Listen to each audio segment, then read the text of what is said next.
اس لیے میں باوجود اس کے کہ ابھی صدر کا عہدہ میرے پاس ہے، میں اپنے حقوق سے استعفیٰ دے رہا ہوں اور بہت چند منٹوں میں آپ کی باتیں کہنے کی کوشش کر رہا ہوں۔ بہار کے مختلف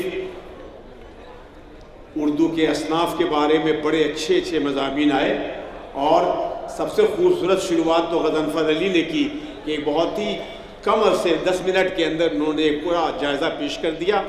باقی تمام مقالہ نگاروں جن کا نام لے کر میں وقت برباد نہیں کرنا چاہتا، مبارکباد کے مستحق ہیں کہ افسانہ نگاری ہو یا غزل ہو یا نظم ہو یا مثنوی ہو یا تنقید کی روایت ہو، تحقیق کی روایت ہو، ناول نگاری کی روایت ہو، اس پر بہت ہی تفصیل سے گفتگو لکھی ہے، کہی ہے انہوں نے، اور چند الفاظ میں انہیں کوزے میں بند کر کے پیش کیا ہے۔ ہم ان کے مقالوں سے یقیناً استفادہ کریں گے۔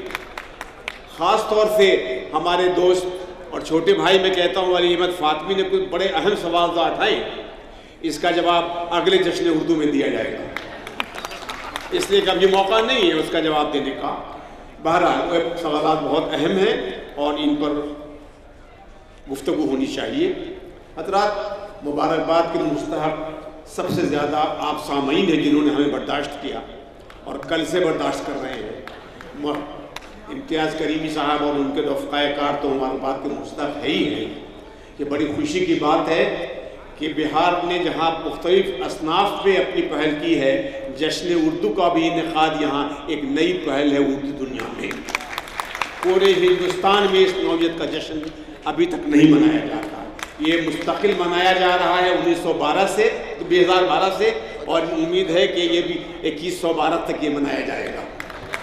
ان الفاظ کے ساتھ میں شکریہ ادا کرتا ہوں کہ آپ حضرات نے نہ صرف مجھے مہمان خصوصی بنایا بلکہ 2 in 1 کے طور پر بعد میں صدر بھی بنا دیا، اور اس 2 حیثیت سے میں آپ سے مخاطب ہو رہا ہوں۔ سب سے زیادہ شکریہ کے مستحق آپ ہیں جنہوں نے اتنے صبر کے ساتھ ہمارے مقالوں کو اور ہماری تقریروں کو برداشت کیا۔